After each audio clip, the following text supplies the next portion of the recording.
me just do this.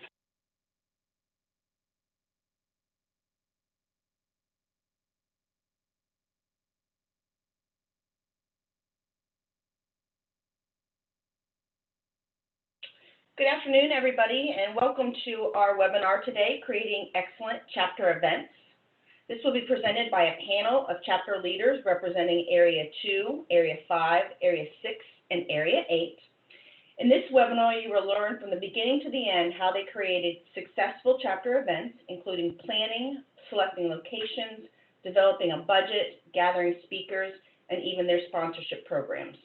I will introduce each of the presenters throughout the webinar. If at any time during the webinar you need technical assistance, please let us know in the Q&A box. During the presentation, you can submit questions in that same Q&A box on your screen, and we'll take them during specified parts of the presentation. So let's get started first with Area 8. I'd like to introduce Christine Moody and Camber. Christine has been in government purchasing for over 25 years. She's been involved with both of Oregon's NIGP chapters, as well as sat on several NIGP committees. In 2016, Christine was the president of OPPA and now holds the program committee chair position in which she coordinates its conferences twice a year. Camber has been a member of NIGP and OPPA since 2007. She currently serves as the vice president for OPPA and volunteers as often as she can for NIGP. With that, I will turn it over to you both.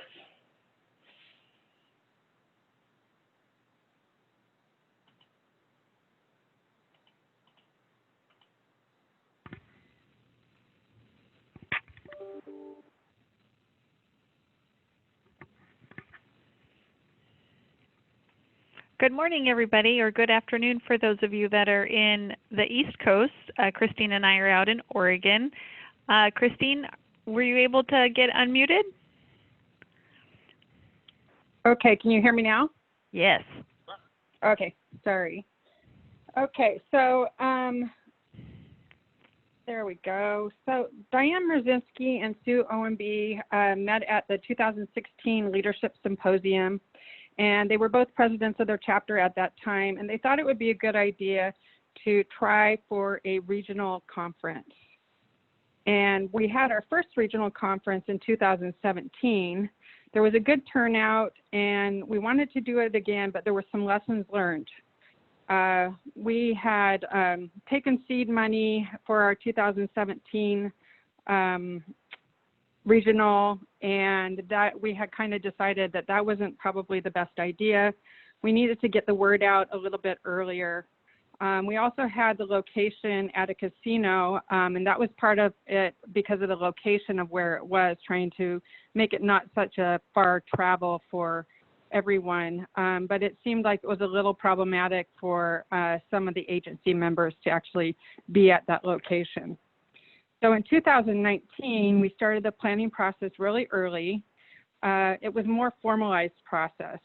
We had regional partners monthly conference calls. We developed an agreement between the partners about specifics of the planning process itself. We developed save the date flyers that were sent out really early. And OPPA took the lead on the conference because we hold conferences twice a year. We're set up to do this, and the other regional chapters don't necessarily put on conferences.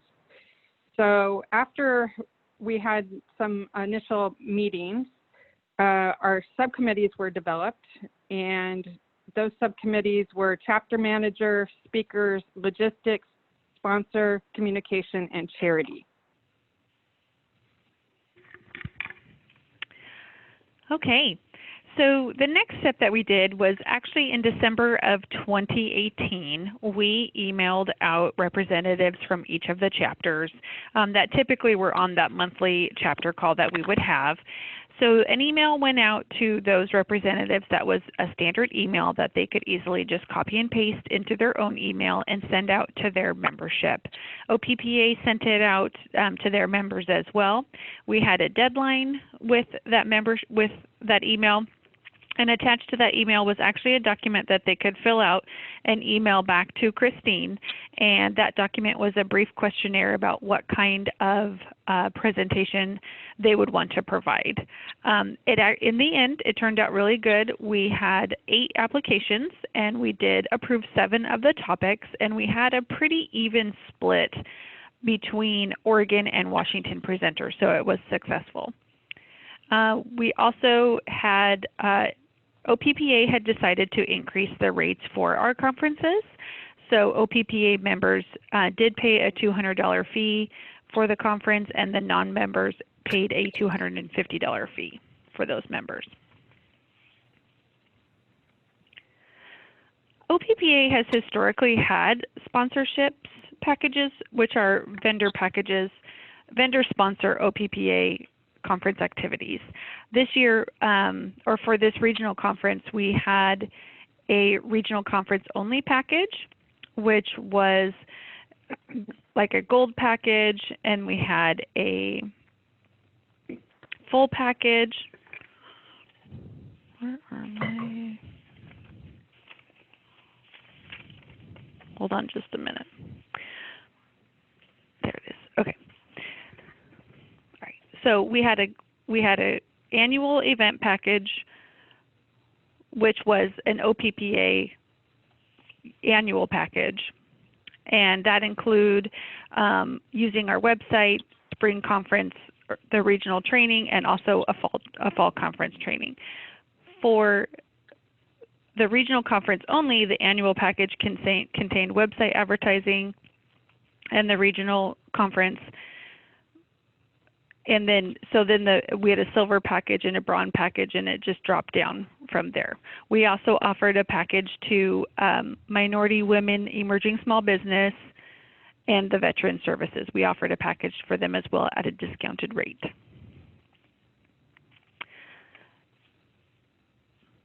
Okay, so I'm going to go over a little bit over the budget. When we did this presentation, the panel presentation at Forum, people were really interested in budget for our conference. So we developed a budget for the conference based upon some previous year's experience. OPPA actually had, when we went out for bid for the conference packages, we asked for a 2-year. So in 2018, we had our spring conference at the same venue, kind of as a tester. We had never had a conference at this venue before. It had been a really long time. And so it was kind of good to do that as a tester because we could see what the expenses were like. And then kind of get used to the 2019. It was also good to put out for the double package. We got some additional incentives, like some extra discounts and some other things for the attendees. So one thing we did learn at this particular venue, you'll see up on one of the lines, is the equipment. And that really is for all the AV. And in 2018, I only had like $3,000 allocated for that. And what we found out is it ended up being closer to $5,000. We also live streamed this. So it costs a little bit more money. In this particular venue, all the audio visual is contracted out to a third party. So we were really unable to bring in much of our own equipment. We brought in our own laptops, but the rest of it was, rented at the venue. So for this, for the budget for 2019, we actually had bumped that up to the $5,000, which was more adequate. Speaker fees, we were actually really good with speaker expenses because we anticipated the keynote and had him under contract for a while. And then, as Camber had mentioned, we did a call for presentations, and that worked out really well because we were able to finish out the agenda with very little extra speaking fees. And so for that budget item, we were right on. We have generally some budget items from for member bags and speaker gifts, and you can see we were a little bit under budget on that. And then different miscellaneous things like vendor booths. We have a golf tournament that Camber will talk about later, decorations, photography, and entertainment. Entertainment for the 2019 conference, that's a lot more than what we usually spent, but as we go into the presentation, we'll first to go to our community involvement, our local charity. So the food, the food went over our estimate, and that has to do a lot with trying to anticipate how many attendees. So, you know, that's just, we had more attendees, which is great. And so the food was actually more expensive.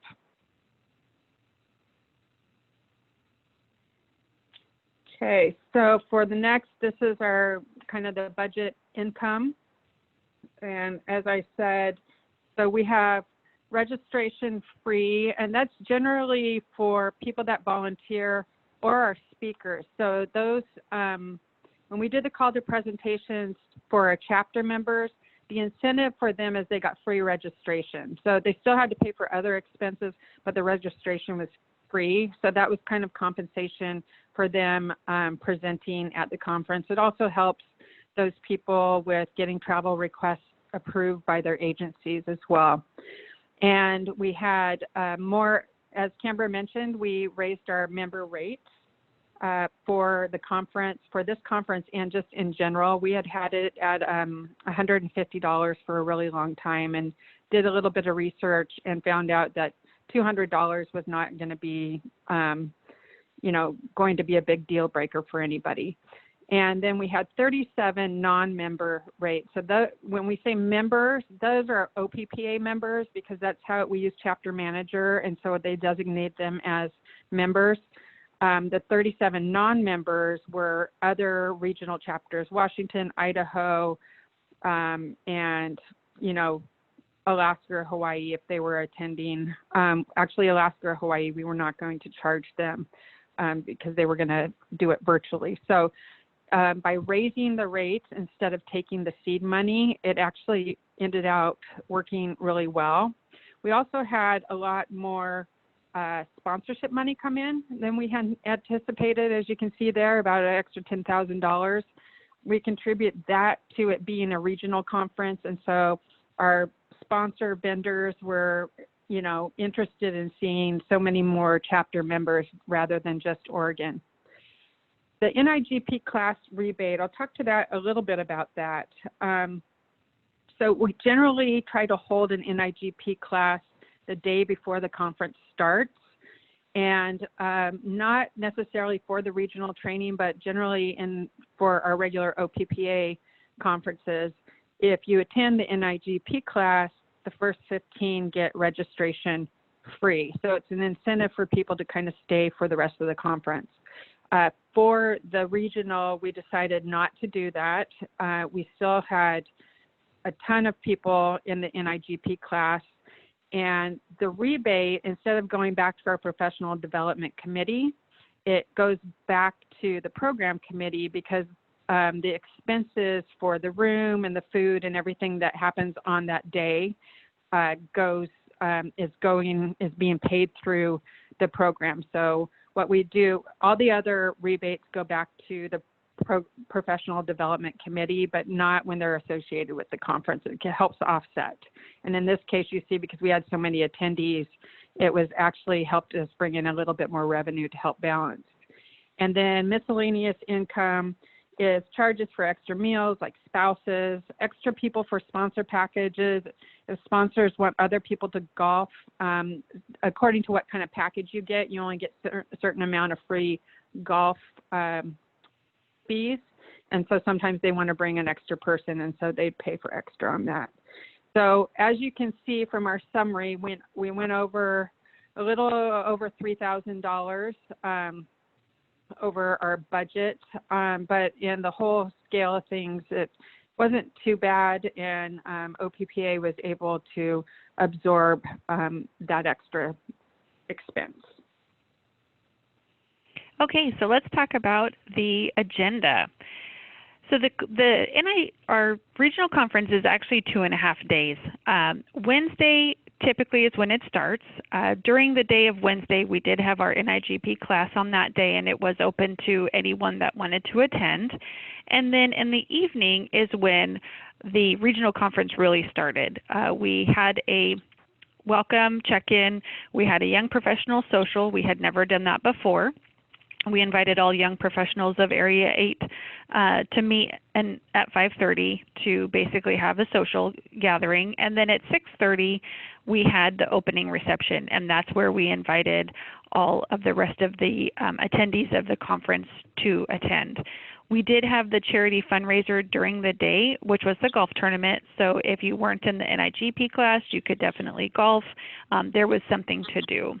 Then Thursday, we basically started the conference. The morning session, we actually kept everybody in the same room from about 8 until noon. We kept everybody in one room. We had Rick Grimm come out and do a presentation. We had our keynote speaker, Chad Hymas, speak, and then we had our lunch together as a group. And then the afternoon, we broke out into 3 different sessions, or 3 different tracks of 3 sessions each. So we had, this is where our speakers came in from the poll that we had done earlier requesting membership speakers. So this is where they got to shine, and they each had about an hour and 15 minutes to present their training opportunity. And then we had 2 vendor break sessions during that time, and we'll talk about that here in a minute. And then we had our dinner banquet, which is where each chapter was able to hand out their Buyer of the Year and Manager of the Year awards. And then we went right into our entertainment, which was an 80s theme. And that was really neat to see because I have never seen so many people dressed up in 80s gear that I had seen that night. It was awesome. We had a casino, and we had dancing at the same time. And then the whole thing ended up just before midnight, so it worked out really good. So with our vendor trade show, this is where the sponsorships came in. They got to have their own room with exhibitor booths set up, and we had 3 30-minute breaks where the members or the attendees of the conference were able to go and visit with all of the different sponsors, get some takeaways, get some contact information. It was a really good time for the vendors to get that one-on-one with the attendees that attended.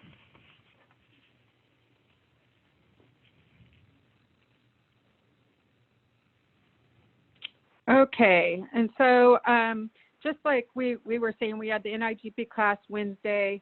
There were 35 people that attended that class, so it was very well attended. And as Camber said, on Thursday afternoon, we had broke out into simultaneous educational sessions. For Thursday morning, we live streamed Rick Grimm's opening session, and it's actually still available on YouTube. This was the first time ever we had live stream and recorded sessions on YouTube. Part of it is within Area 8, we are Oregon, Washington, Idaho, western part of Canada, and Alaska and Hawaii. And Alaska and Hawaii are virtual chapters, and so they had asked that we try our best to give as much stuff as we could. So there were some things that we could do live, like Rick Grimm's thing.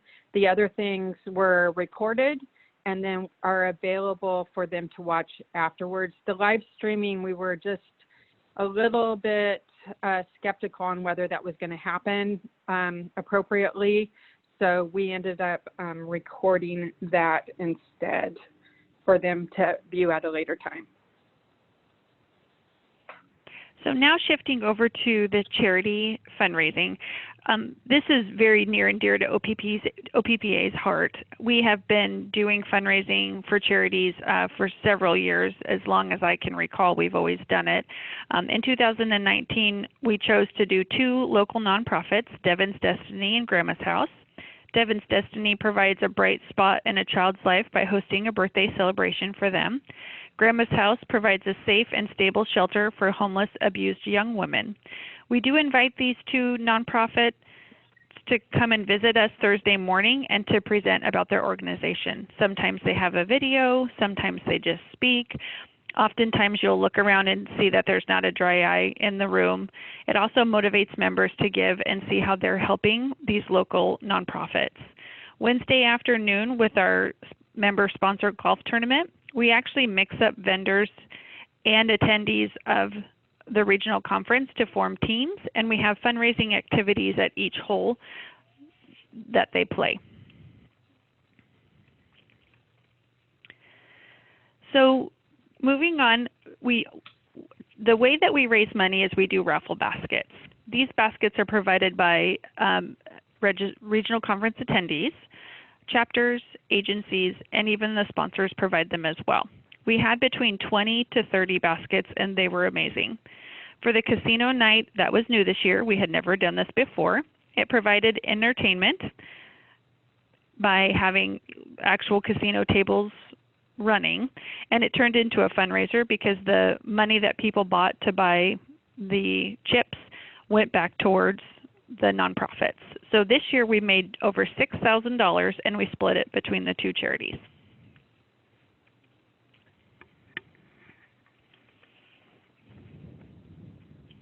Thank you both. Any final comments before we open it up for questions? I think I was just going to comment on that the President's reception is also on Wednesday afternoon or Wednesday evening, is between members and sponsors. And then in addition to the vendor breaks that we have on Thursday, a lot of the sponsor packages come with the dinner banquet as well. So it gives, besides just the during the daytime, we are encouraging the networking with our sponsors, and so they feel that that is also an additional benefit to be able to have those more informal networking sessions with us. Perfect, thank you. Now's the time if you have any questions for Christine and Camber to type those in the Q&A box. I do have two that we'll start with. How did you come up with your sponsor package amounts? I will say that as Camber said, we've been doing sponsorship packages for just OPPA by itself since 2017. And so we actually came up with those amounts based upon how much we thought the conference was going, looking at our past conferences, how much it was going to cost, and because we're trying to offset those costs with the sponsorship packages. And then also coming up with the different tiers. It's really important, I'm sure, like most agencies, but in Oregon, is that, we have small businesses involved. And so that's where you could see we had the different disadvantaged businesses packages that were a little bit cheaper, but encouraging them to attend as well. We also sent these sponsorship applications out to the Area 8, similar to how we had done the speaker presentations. So that way the chapters could send these out to vendors within their own communities if those vendors wanted to attend our conference. Okay, what does COBID mean on the sponsorship package slide? That is Oregon's version of that's Oregon's name for the disadvantaged businesses. Okay, thank you. How do you survey attendees? Paper, SurveyMonkey, etc. We survey through Chapter Manager. There's a survey function through Chapter Manager that can go out specifically to the attendees.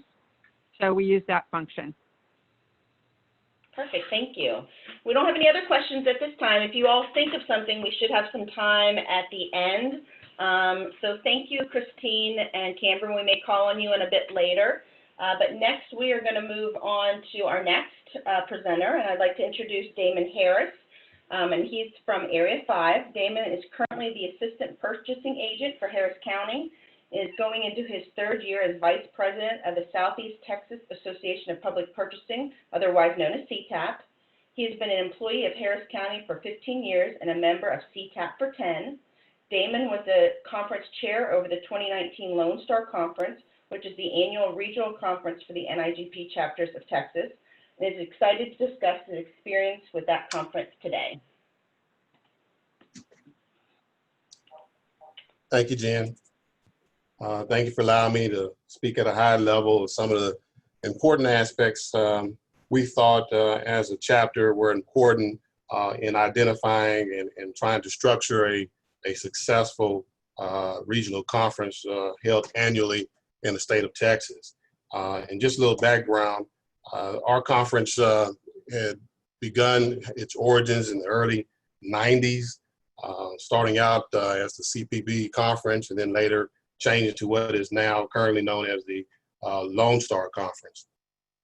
It's important to identify what levels of participation that you'll have within that conference. And we do that by starting off with a collaboration with the other area chapters within Texas.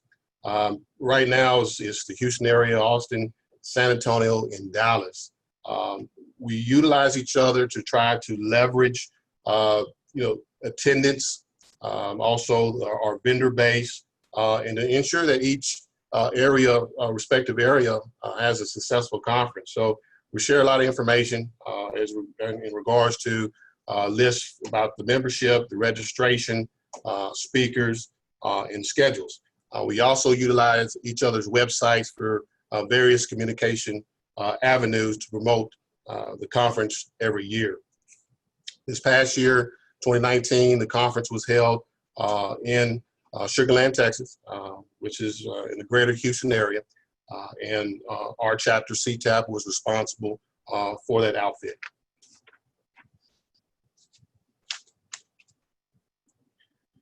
Also, that's something that's really important in our minds is determining the right folks that will be in leadership roles that will head the conference.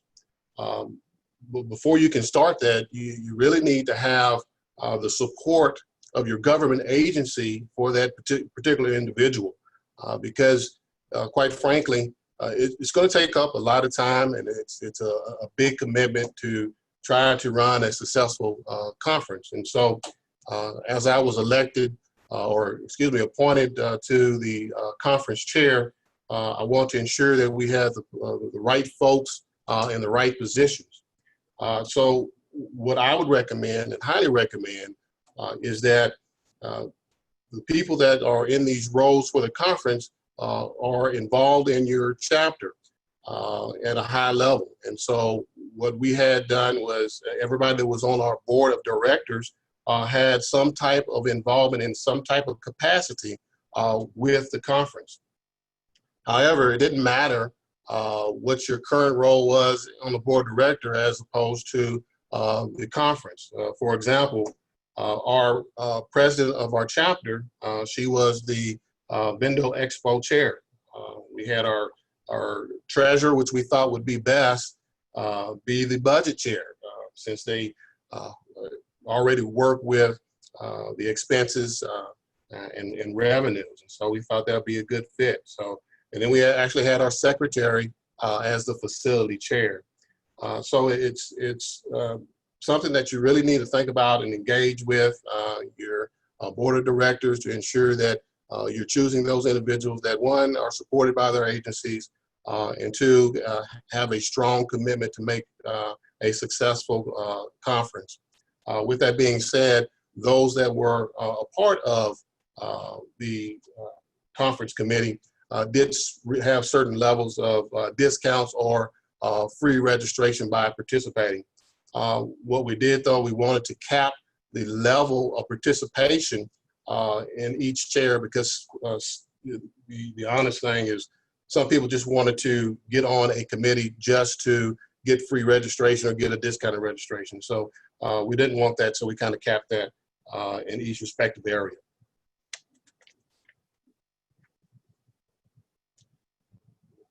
In conducting and managing a conference the size of ours, I thought it was imperative that you start early. And when I mean start early, you start early engagements as soon as possible. What we did as a chapter was, of course, in the collaboration time when the other chapters held the conference in their respective areas, we will begin to identify some of the things that we need in order to begin and start to prepare for the next year. And so by the time the actual conference was held the previous year in 2018 in Dallas, we already had, we meaning the board of directors, already had discussions on where we wanted to have the conference at, when did we want to have the conference, and certain aspects like that. It's really important to engage early so you can kind of see it through, formulate a plan, get your budget together, pick themes, and everything that's associated with that, because as you go into each month, it seems like things start to grow and it becomes massive. And so you have to have a way of toning it down a little bit by properly and effectively managing and documenting your process.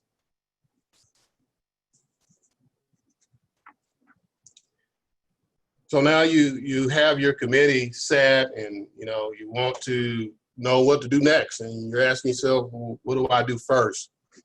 What I thought we needed first was to actually establish the budget and a preparation timeline.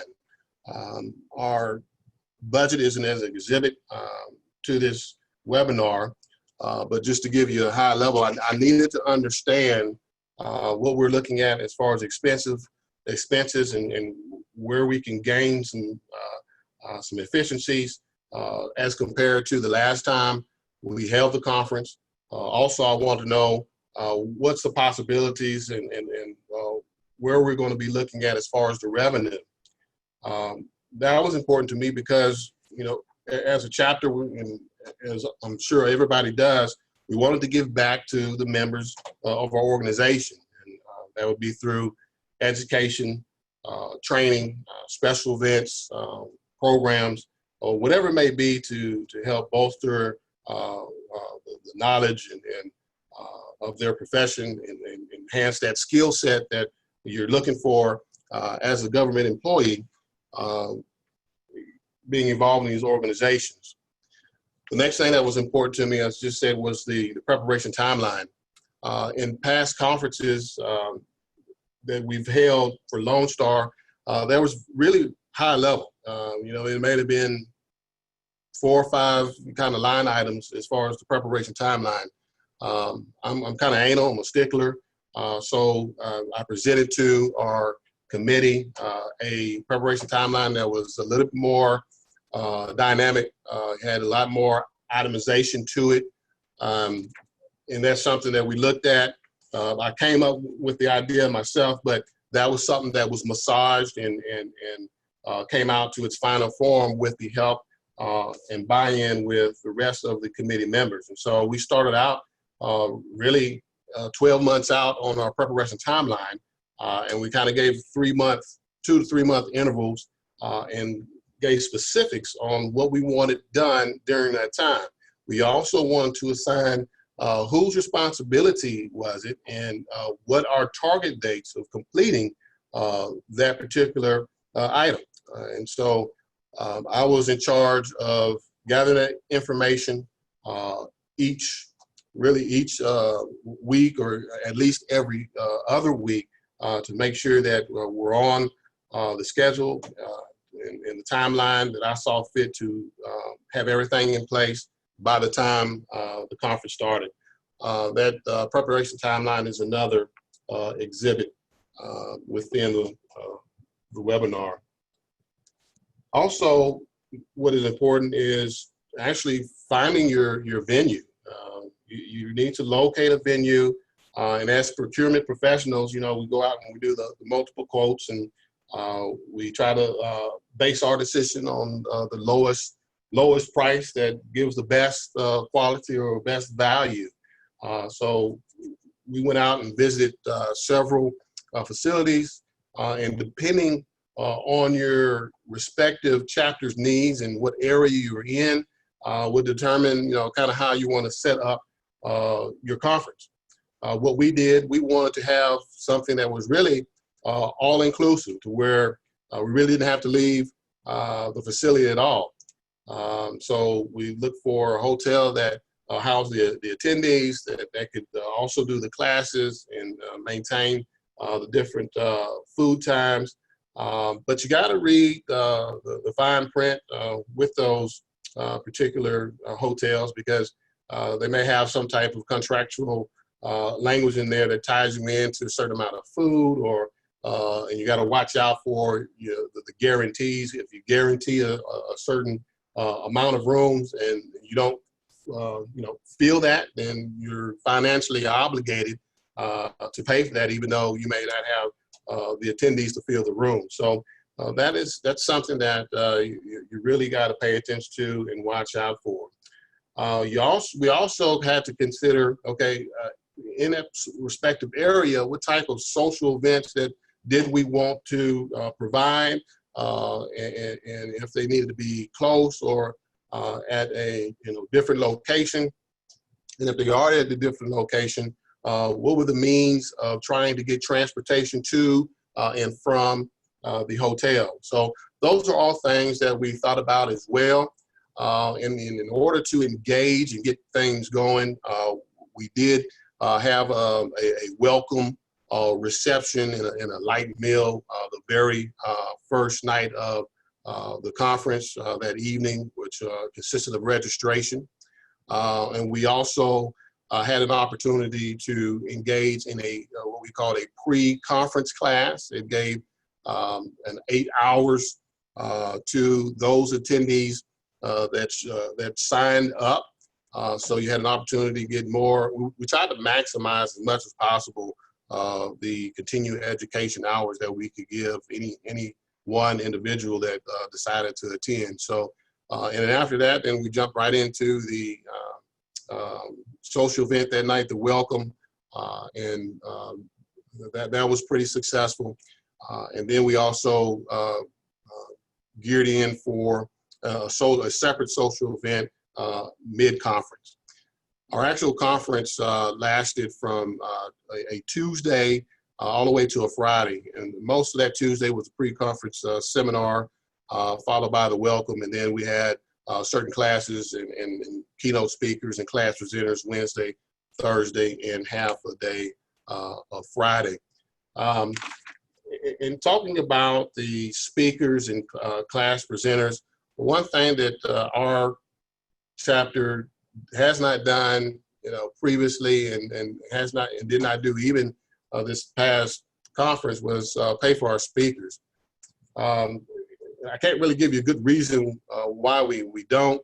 It's just something that you hear that old adage, it's always been done. So we kind of kept that going. And how I can answer that, and what I thought was, because you come in for an hour, 45 minutes, whatever it may be, whatever you're scheduled for, and you talk on your subject, and then you leave. And of course, we have certain gift bags ready for those speakers. We appreciate everything they've done, but we just felt like at that point we did not want to pay for any speakers.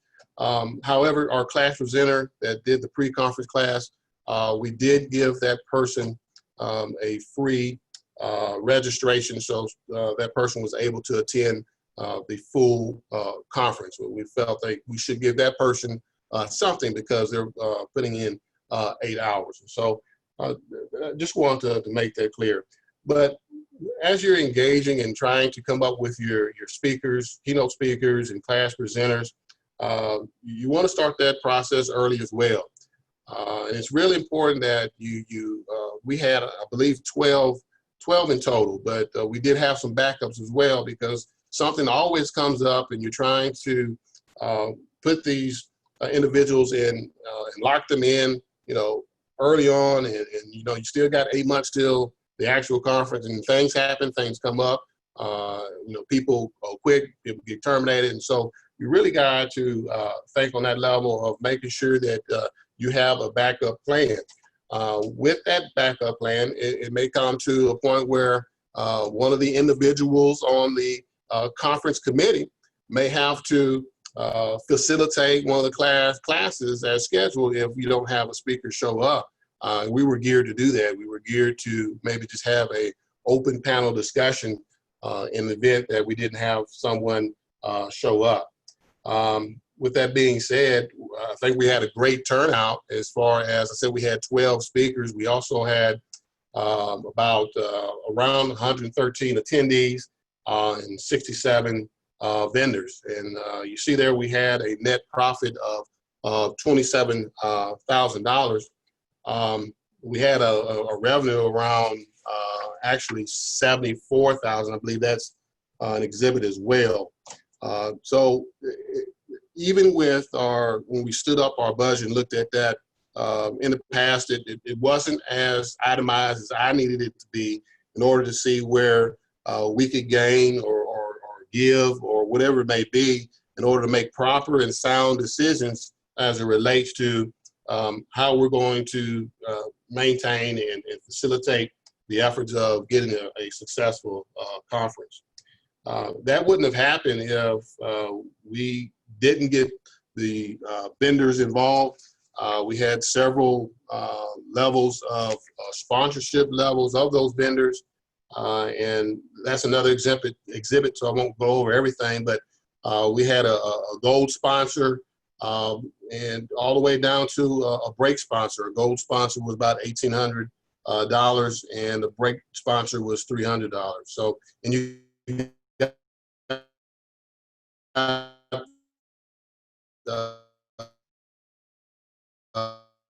certain our sponsors was also geared to our theme, and that's important too when you're prepping.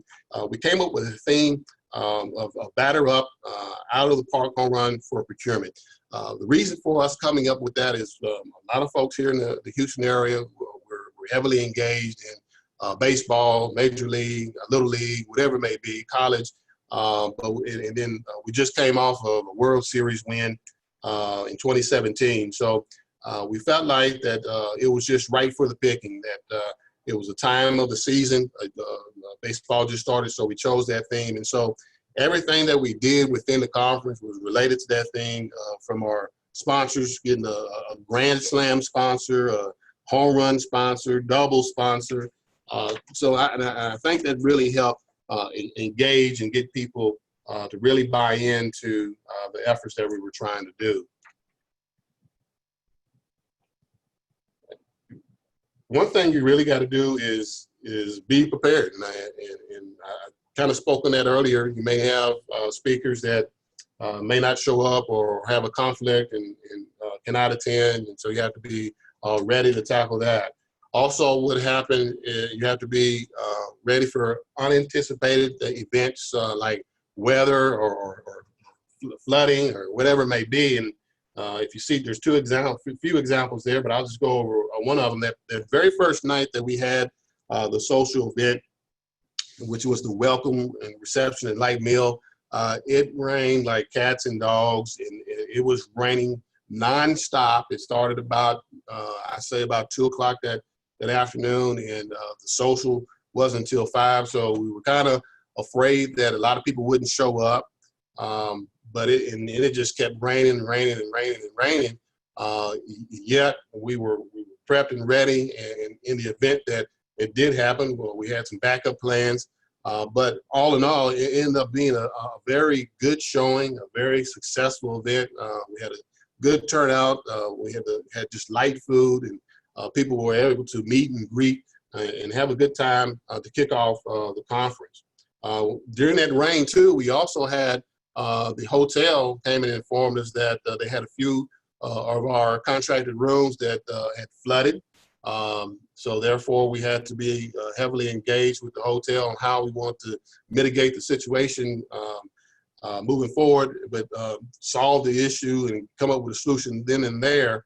They were able to go into respective rooms actually while we were at the social event and move people's clothing and suitcases and whatever it may be off the floor onto the bed to ensure it didn't get wet. So that was a very a great thing that they did for us. You know, as a whole, you know, having some type of contingency plan will benefit you through and through in case something happens. Just some final thoughts. You know, as the committee is very important to the success of the conference committee is very important to the success of the conference. Us as a committee, we met every month prior to the actual conference. And in between those months, we had several back and forth communication and correspondence through email, phone calls, whatever you name it. And, you know, my boss, you know, he'd make fun of me because we would always, you know, go to lunch and he, you know, he would say something like, you know, hey, you guys are just eating, having fun. Yeah, it was fun after we got everything done. But while we were at lunch, we did heavy preparation efforts and discussions, and we made it a working lunch. We were committed to making sure that things went the way they needed to go. In the event that one of the committee members couldn't make it, we did our best to try to supplement that in some way or form or fashion and tackle whatever we need to tackle through some other means. So I really think that in the end, we did have a very successful conference. And to my knowledge, since I've been a part of the chapter, it's been one of the most highly attended conferences out of the regions and most revenue making. But with that revenue, we were able to turn that right back around and feed that back into our organization at a high level. And that's all that I have, and I'm ready to take any questions. Thank you, Damon. We do have a couple questions. Were most of your speakers current members of your local state association, i.e. current practitioners, or were they vendor contractors? That's a good question. We did have a couple of speakers that were part of our actual organization. The remaining speakers were not part of our organization, and some were not even part of our area. So we've reached out to federal government, we've reached out to state government, and we've also reached out to universities. And there was just a lot of interest in this particular conference. And so we actually had to just put a lot of folks on a waiting list. So it's really kind of the first come, first serve, or if you responded first, then we locked you in. But if you pulled out, then we had a backup, we would substitute as needed. Okay. Next question. Since you did not pay your speaker, what was your budget for speaker gifts? Speaker gifts. Let's see here. I'm just looking at the budget here. I don't remember off the top of my head. And I will add again to all those attending, Damon referenced several supporting documents. They were sent this morning with a reminder about the webinar as a PDF. I think there's 4 or 5 different documents from Damon's presentation, and one of them is your budget, just so that is a reference for people. Thank you. And the gifts for speakers, the gift bag that we prepared, we budgeted $800 for those speakers. $800 collectively. Okay, and your last question is, what was the cost to attend your conference? What was the pricing structure? That's a good question. For the normal registration, it would be $350. We did have an early bird registration. I don't remember the exact date, but it was a few months ahead of the deadline. It was $300. We did have a discounted members registration, which is those individuals that volunteered to help on the conference. Their registration cost was $250. And of course, the chair members were free of charge. All right, perfect. We'll have a chance, Damon, to ask any follow-up questions at the end, but thank you very much for your presentation. Thank you. Next, we are going to have Maureen McIlvain, which is Area 2. In 1989, Maureen was elected to the secretary position, which started her tour of being elected to all chapter officer positions over the next 17 years. She's continued to hold positions on the board of directors and numerous committees, including regional conference chair, ever since, with the most intriguing role being the Forum Host Committee chair when Forum came to Philadelphia in 2014. Her current chapter roles are that of president appointee to the board of directors and Prodi chair. Maureen is also currently one of the 2 chapter ambassadors in Area 2. Thank you, Jennifer, and good afternoon, everyone. The Area 2 conference started back in 1989 when the then Region 3 chapter leaders wanted to hold an event locally that their members who could not attend Forum could go to. This Forum-like event would provide the members educational sessions at an affordable cost without high travel costs.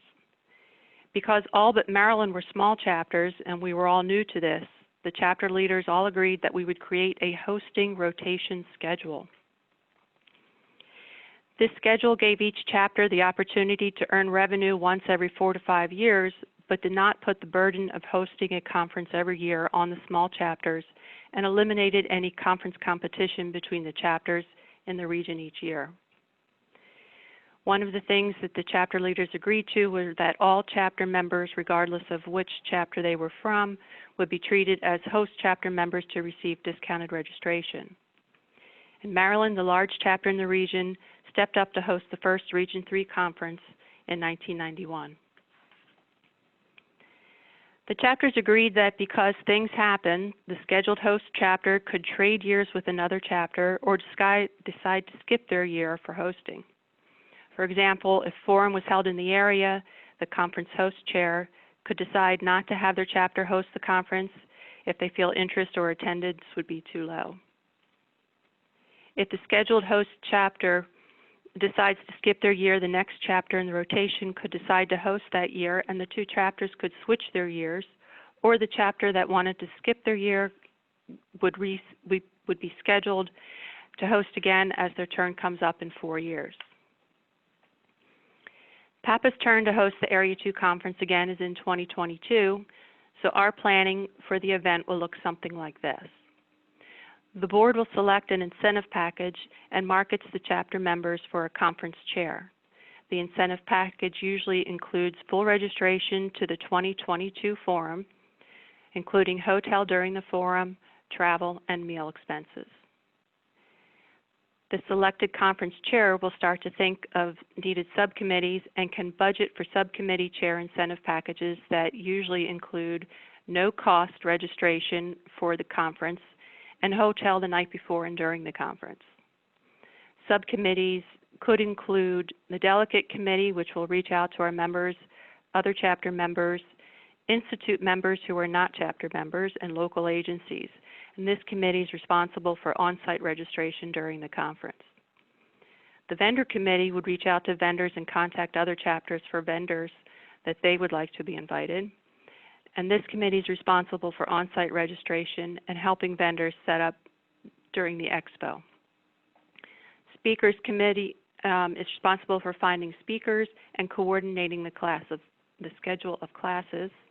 And then the conference chair oversees all tasks with the subcommittees, is the site coordinator prior to and during the conference, and will oversee program design and printing and anything else that's needed. The conference chair will present the board with a recommendation for conference dates, a location, and budget. You want to remember that when your conference dates are considered, check with other local events such as Chamber of Commerce Meets the Buyer events or other area chapter events.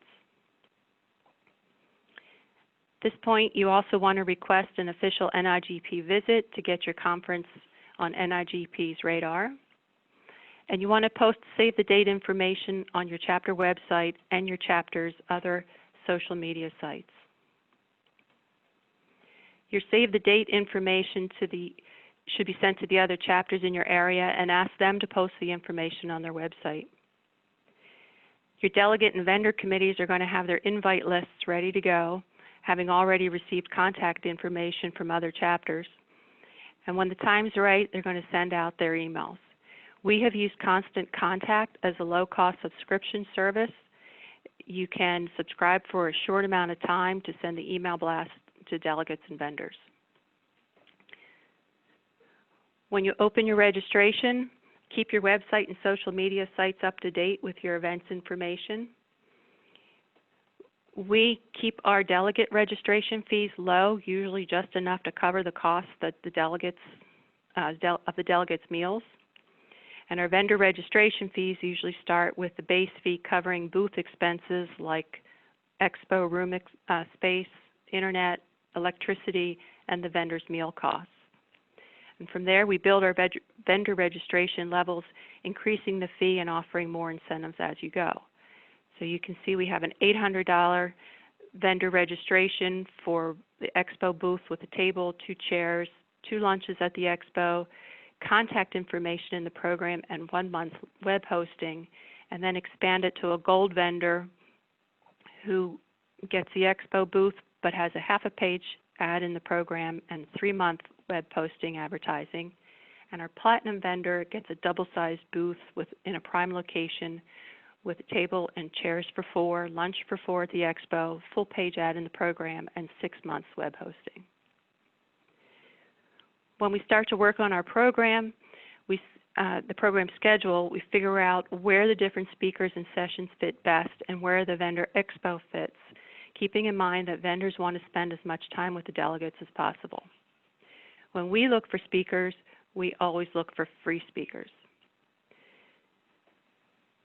Don't be shy about borrowing ideas for speakers from other chapter events, even previous year's conference or the forum. And try to think outside the procurement box to find topics that can relate to anyone, no matter what their agency, whether it's federal, state, or township, or what their procurement responsibilities are. In our conferences, we always schedule 1 session for Area 2 networking. We ask at least 1 chapter leader from each chapter to sit at the head table and give a brief chapter update to start the session, and then open the floor to any questions from any of the delegates about anything they want to ask, whether it's agency related or chapter related. Another tip when you're looking for speakers is to look at other agencies. They're usually happy to participate. We give our speakers certificates of appreciation for volunteering their time and enhancing our event. And you could also invite them to come early or to stay after for their session, to sit on another session or have a meal. Don't forget to go to your local colleges and universities. They could have certificate programs or adult learning programs you can tap into. And of course, there's always other professional organizations you can look at. When you've confirmed your official NIGP visit, place your chapter ambassador session early in the conference schedule so your delegates know who the ambassador is. The ambassador will most likely attend your entire event, so give them a table either in your vendor area or near your registration area so your delegates can find them and ask any questions they may have about NIGP and its resources. When it comes to vendor sponsors, you have to remember that they pay the bills, so don't forget to advertise them and to thank them for their contribution to your event. We try to get sponsors for different events during the conference and offer different incentives for their sponsorships, like education room sponsors. Their name and logo are put on signage at the room. They're thanked for their sponsorship during the speaker introduction, and they're recognized in the program. We've also had beverage and snack sponsors. We've used bag sponsors, program sponsors, name tag and lanyard sponsors. We have sponsors for each of our meals. We've even had sponsors for a reception, and during that, we've named drinks after the vendor when the bar is open. You have to remember that the vendors want to get as much time with your delegates as possible, but do consider that when you're creating your schedule, will you allow vendors or sponsors to attend your classes? You may want to think about this for some of your classes. Not all sessions may be suitable for delegates to speak openly if vendors are in the room, while other sessions may provide an opportunity for vendors to give their point of view on a topic being discussed. When you're scheduling your classes and speakers, be considerate of all of the delegates who are invited. We do not want to only schedule sessions and speakers who are addressing Pennsylvania issues when we have delegates from Delaware, Maryland, Washington, D.C., and Virginia attending. Each of those states have very different regulations. Schedule 2 or 3 sessions at a time to give your delegates choices. You want to keep them in the classroom, and you don't want them hanging out in the lobby or going back to their rooms. And we try not to repeat sessions in our schedule. So finally, in the weeks before the conference, the chair will confirm the next conference host chapter is on board for next year's conference, and we'll give them a shout out in our program. The chair will finalize registration numbers, finalize meals with the hotel, send the program to the printer, and now they can start to relax. All the anticipation of whether you have enough delegates and vendors is over. All the work is done, and all you have to do now is have fun at your conference. Thanks, Maureen. That was great. We have a few minutes here if anybody wants to ask some questions of Maureen and her presentation. I'll just wait here a second if somebody wants to type something in. Maureen, any other thoughts that maybe came to you that you want to add about your event?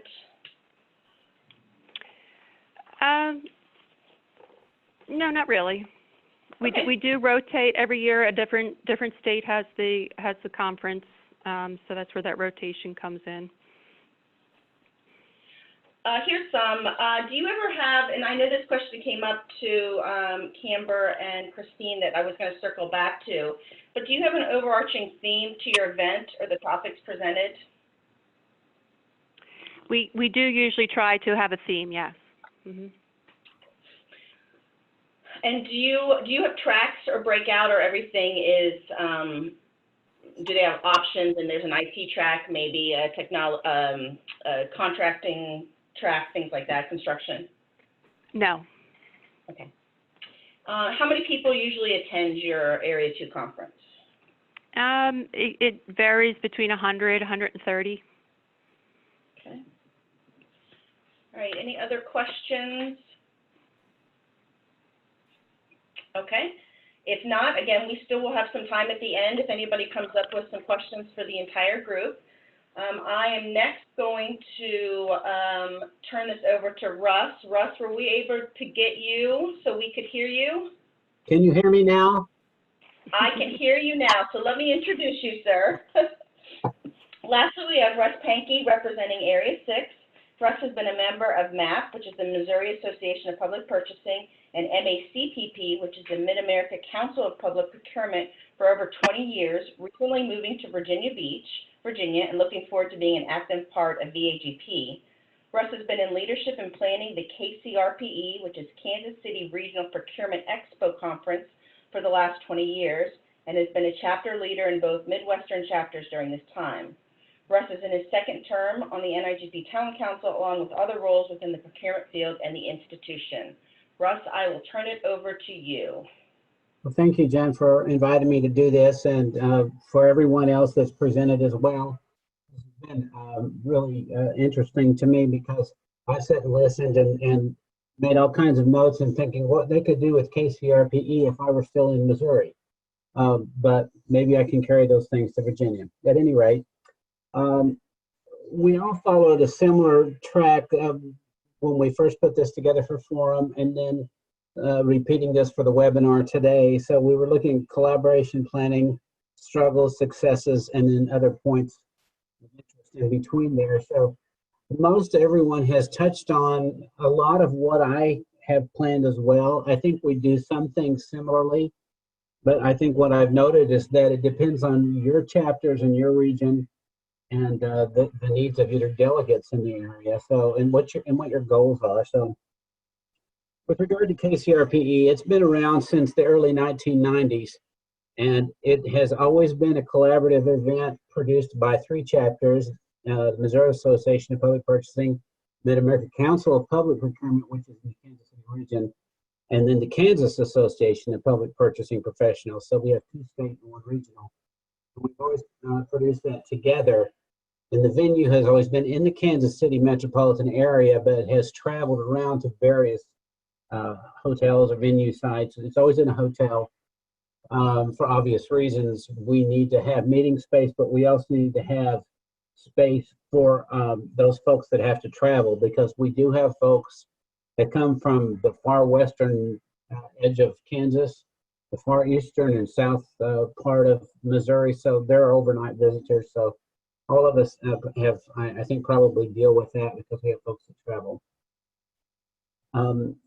We created many years ago a logo for KCRPE as a standalone event. And then about probably 10 years ago, we even held a logo challenge and recreated or created a new logo, and that's the one you see on your screen today. So I would, encourage you to consider that. If it's not just your chapter, if it's a collaborative event, maybe you can name it, do a logo. The idea is that you get people engaged and do many, many things together.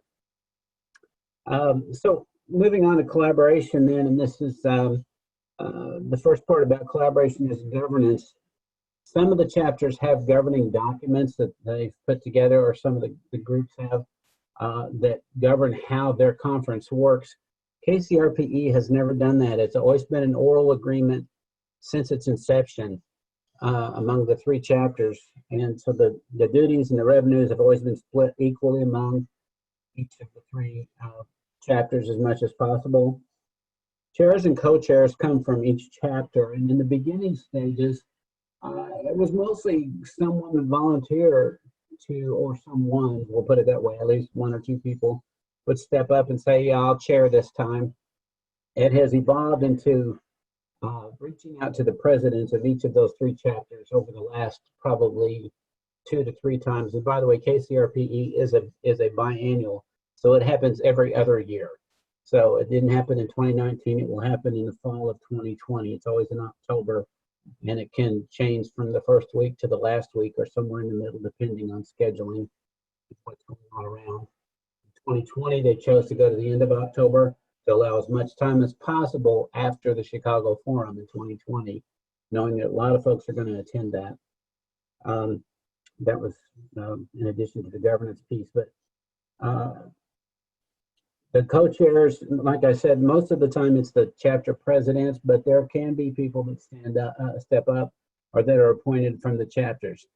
None of the chapters usually put that responsibility on their program chair, because that program person already has a lot of responsibility. Plus, it's the idea of getting more and more folks engaged as much as possible. So in the planning, for many years, planning included just anyone. They would meet on a monthly basis, usually at the hotel or the site as soon as it was identified. And that meeting would oftentimes end up in mass chaos, because there could be as many as 40 or 50 people in that room. And it worked for a long time. And probably in 2016, as my memory serves me right, the main chairs of that particular event got together and said, let's not do it that way anymore. It's not as efficient. Plus, we have folks that just can't travel all the way across the state. So we went to a conference call system, and we were able to plan RPE via conference call for the last two, for 2016 and 2018. And it was the main chair people that met over that conference call. And each chairperson then was responsible for engaging folks to work on their committee. So you have all the various obvious committees that have already been mentioned, and that has been a very efficient and very good way to do it. Some of the pros and cons then of collaboration. A good pro is that the current planning strategy reduced the stress and it was more efficient. And we, with the exception of actually meeting at the venue when it was identified to do a walkthrough, everything was done by email and conference calling that worked very well. It promotes communication among the chapters by doing the collaboration, because and someone else had mentioned that trying to alleviate the competition factor. I think humans by nature are just competitive. We are in some fashion or another. But I think that by working together, we all have the main goal, and that is our education in public procurement and how to reach out and network to folks. So we always try to maximize that and reduce the negative competition among people, and thereby giving recognition where it's due to all of the chapters. And when the planning folks got together, we also tried to maximize the number of folks that we had from each chapter, or maybe the better word is balance, and try to get people from every chapter so that we didn't have just one chapter running everything, because that can be perceived as competition. Cons, we really didn't see a lot. We saw that all through the years, it's been an opportunity to bring in good speakers, good education, good networking, and meet our vendors, and all kinds of good opportunities. We have always tried to do member engagement as much as possible, as I've already mentioned. One of the challenges then is finding great speakers and presenters within the budget. KCRP has always paid when we needed to pay for speakers. So we would always usually engage a good keynote speaker. Sometimes that person would open and close the conference. Sometimes we would close the conference with a sports figure. Kansas City we have football, we have baseball, and we have all kinds of other things. So that's always a good one. And as long as you try to gear that into in some way or another, I think that works well. But we did not overlook our own people within our chapters, because we have some great people that have a lot of knowledge. And so we've called on those folks, and by doing that, we gave them a good gift of some kind or another, but we did not have to pay them. The other thing we've done is, it's already been mentioned, is call on NIGP to bring in our chapter ambassadors. There are also NIGP staff members that can come and speak and present give us some good information about a variety of topics and subjects, and so that's always worked really well. But don't overlook that. The other thing we've done also is just other chapter leaders at other chapters, and it might be across the nation somewhere. We have called on folks to come in and speak for us. They didn't charge us anything, but we paid for their hotel and their airfare and those kind of expenses, so that's always worked well too. But there are a number of places that have already been mentioned of resources for finding good speakers. Regarding the dividing the revenue and the cost, then KCRP has always engaged someone to be the treasurer, and so a separate checking account was set up just for the event, and that treasurer was someone that usually volunteered from one of the chapters, and continues to be that way. That person then, of course, is the one that handles the money coming in, the money going out, and with collaboration among the event leaders. We never co-mix that with chapter accounts, because the accounting would be a nightmare for sure. As far as revenue is concerned, when all expenses are paid at the end of the event, the revenue is divided equally among the three chapters. There was always been discussion off and on about, well, maybe we should measure that according to how many people or how much engagement came from each chapter. That only causes dissension among the ranks. So we've always been able to maintain a good relationship among the chapters by dividing equally. And the one thing we've always tried to do also is keep back $3,000 from the end of the expenses. That's $1,000 per chapter, and we keep that as seed money, the account, so that we have something to work from for the next event that's coming in 2 years. Because there's always some deposit or something that needs to be done. In the event that we needed a little bit more, we can always call on the chapters, and they have always been gracious to step up and supply that that seed money. One thing that I left out, and this was my fault, is that I planned a slide on hotel information, and I forgot to put that in here. So let me just speak to it real quickly.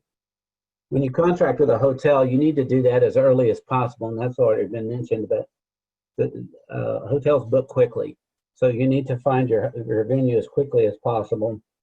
We always try to book delegate rooms or room nights according to the per diem that was local, and try to stay with that. So that's always been a guiding factor.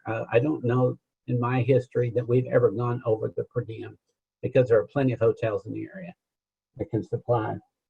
Always need to look for plenty of meeting space, expo space, registration space, hospitality suite, delegate rooms and member rooms. And don't overestimate those number of rooms. You can always add rooms when you get down to the wire. But if you've estimated that you're going to need 100 room nights, and then you find out you're only going to need 50, you may be past your deadline and be committed to pay for that. So don't overestimate in your planning. So then moving on to the agenda. The agenda needs to be planned as quickly as possible, right along with the venue. And our agenda for KCRPE has been typically Wednesday, Thursday, Friday. Starts Wednesday noon, ends Friday noon. Oftentimes in the past, we've had a golf tournament on the day before or the morning of Wednesday morning. Sometimes we have a 1 or 2 day NIGP class, but it depends on the needs of the chapters. So it varies according to what the needs of the delegates are, but we try to plan that as far out in advance as we can. The fact that we have 3 chapters involved, one of those chapters steps up to be the host chapter for the class if there's an NIGP class in one of those days. And that revenue and that all of that is separate from KCRPE, but it just happens during the same week, the same amount of time, so that folks can take advantage of the hotel and the time out of office. We model ours after, it's basically a mini forum. We always have a vendor expo. Our goal is always 100 vendors. Most years we meet that goal. Typically with delegates, our goal is as many as we can get. I have seen as many as 160. In recent years, that has dwindled down to probably around the 90 to 100 mark for various reasons, most the reduction in workforces and reasons people not being able to get out of the office or just funding. Our agenda has the vendor expo. We have the keynote speakers and presenters. Our goal has always been certification and focused training to maximize contact hours. So when you're planning, plan as much as you can to provide those hours for folks. Even with your social events, sometimes it's an off-site, sometimes it's a fun time, sometimes it's on-site. There could be anywhere from a casino night to we had a masquerade ball one year. But one event we had, we borrowed from the Chapter Academy, and we had Minute to Win It, and that equaled 1 contact hour of team building among the teams. And plus, it's a lot of fun, and you don't lose people because they're right there and they stay in the hotel. Find a lot of fun things to do. So while we're learning and we want to maximize that, we also want to make sure that we don't lose sight of having fun. So I have door prizes that are interspersed amongst the things that are going on during the event. For folks that I mentioned Chapter Academy, if you've been to Chapter Academy, don't overlook those ideas. That's why that's there. So we can step in and grab those things and use those to make our events memorable. With planning, the timeline and task list begin at least a year out. Since ours is every other year, we always try to plan at least 1 year out. We try to meet every month for that for the next 6 months. And then 6 months out, probably every month, maybe every 3 weeks. The closer you get, you want to put those planning sessions closer together and make sure that everything's covered. And then, of course, have a final planning session a week to 10 days out to make sure that you have all the bases covered. But the first things I would remind everybody is that hotel and that agenda. Get those things nailed down as quickly as possible. I included a task list spreadsheet. I kind of skipped over there, but a task list spreadsheet, and it's small, and you'll see it come up on your slides. You might be able to pull that off and see it's simply an Excel spreadsheet with an idea of how to set up committees and put folks in certain places with some deadlines and some things that you need to set for goals. Let's see, I think we've pretty much covered everything. As far as putting your planning committee together, it depends on what you need and what you plan on. You may need anything from a photographer to an event planner to folks doing a number of different sessions. We have breakout sessions. I would encourage you to consider, and this has happened in recent events, that you not make your sessions too long because the brain will only absorb as much as the seat can stand. So we had sessions that were limited to even 15 minutes. If that would accomplish the goal, or maybe 30 minutes. So don't be stuck in a rut of every session has to be 55 minutes. You can vary that and make it flexible. And it also keeps folks kind of moving and guessing, and they're not set in a rut of what's going to happen. As far as fees are concerned, we were at $100 per registration for many years and recently went to $125. That didn't break the bank for anyone. We did prorate for daily rates because we have a lot of folks that wanted to do that. I'm not a big fan of that, but it seems to work for those agencies where somebody can only get out for Wednesday afternoon or for just Thursday. So we've always maintained that idea. Vendor booths were set at $500 for 2 people listed in the program, and then $75 for each additional person beyond that.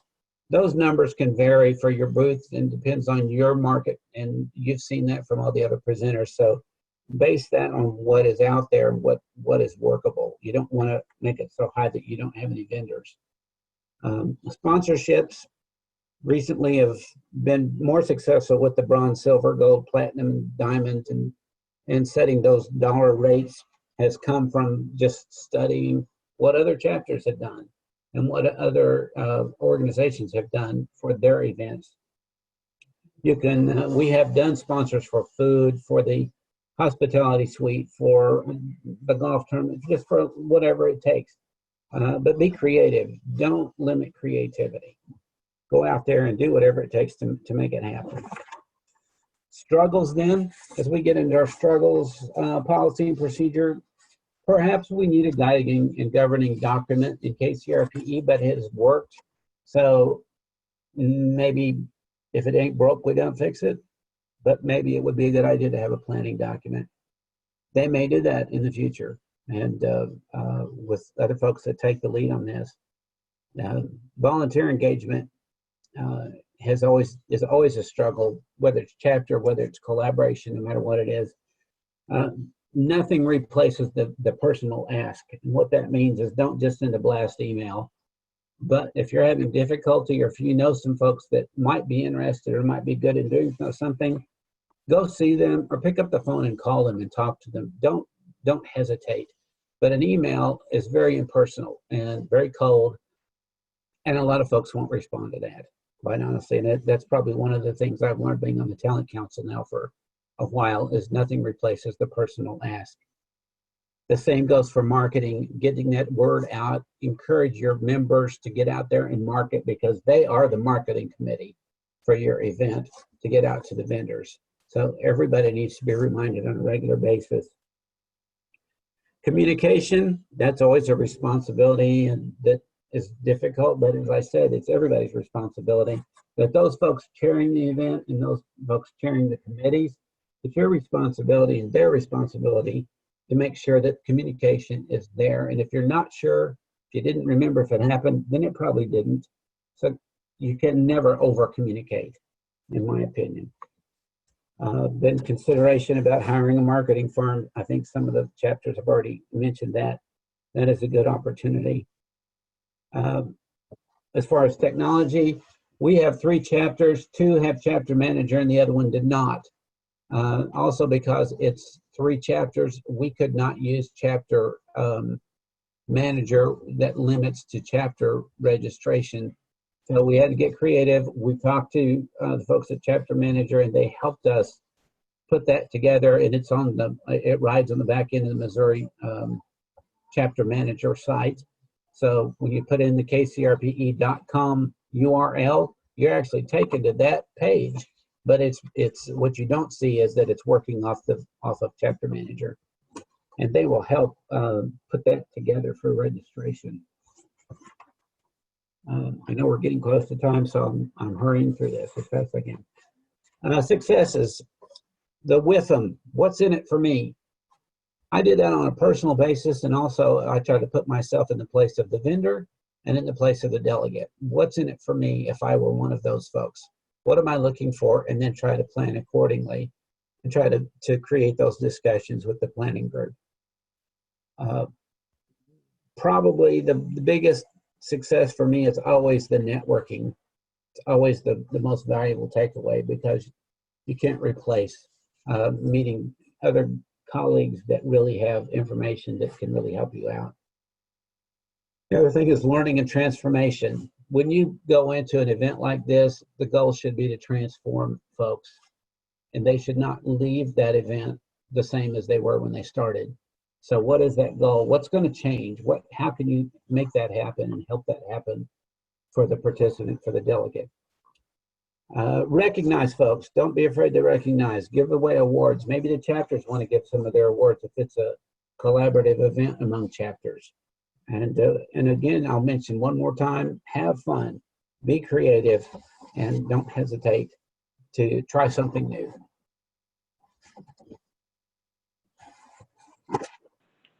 Thank you, Russ. That was great. I appreciate it. I do have a question. If I could get, I don't have anything specific for you, Russ, but I have 2 that I want to ask the group. So if the rest of the presenters could come off mute, I'd appreciate it. And first I'm going to ask Christine and Camber. There was a question specifically for you that did you have a theme for your breakout tracks? So for our regional for 2019, we didn't. In 2017, we did. We had a construction track and a technology track. When we did the call for presentations, we tried to ask people to focus on that, but we just didn't get enough to do that. And like others were saying, we were trying to keep our speaking fees low. So they were good. You know, they were good presentations. They didn't specifically deal with technology or construction, but that's just how we dealt with it in 2019. Okay, thanks. This is a question for all our presenters. What is your most creative idea that you all have implemented at your event, even if it's something seemingly minor?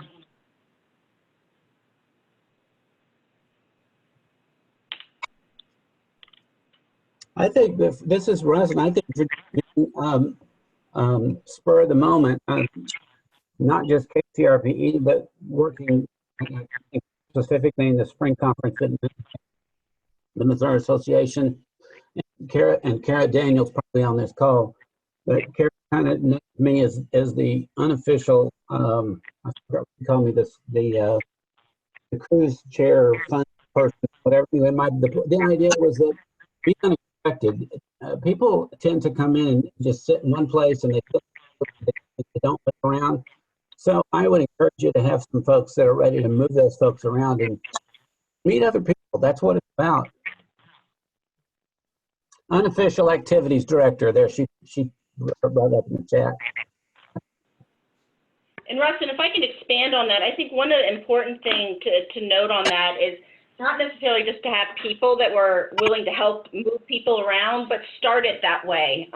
There's unique ideas that you can have that will mix up your attendees so they're not sitting at the same tables with their same agency employees or their friends.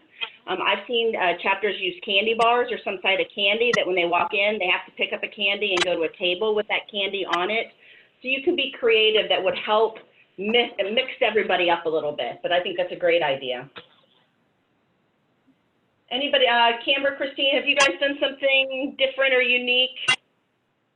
One time last year during our fall conference, we actually had a session where we asked a question and we had the tables discuss it. So we kind of had like a networking session and we just asked questions, and then we would kind of have a theme at each table, and then we would break out for a couple of minutes, and then we would play music while people then shuffled to a different table, and then we would ask a different question, or there would be a theme at that table and they would respond to that question. And because our fall conference typically are smaller than our regional or our spring conferences, it felt more of an intimate group, and it really mixed everybody up and everybody got to know each other. Great. I've seen that with hot topics as well, is that people just come in with what's their burning issue at the office right now, and let's help solve them. So the same kind of along the same lines. Damon or Maureen, do you have anything you want to share as we close out? This is Damon, and as far as something that was a creative idea or unique to the event, I can't say that I really ran into anything creative or unique, but what I can say is, being that the first year that I was a part of the conference committee, we ran into a lot of obstacles and challenges. Therefore, the uniqueness of the collaboration efforts that we had as a committee helped yield a good result for the end of the conference. Great. Well, everybody, thank you. We just took our 90 minutes. Thank you again, Christine, Camber, Damon, Maureen, and Russ, for sharing your chapter successful events. I hope everyone enjoyed the webinar. Please take time out to fill the evaluation survey. A link containing the survey and recording of this webinar will be emailed to everyone. Thanks again, and have a great day.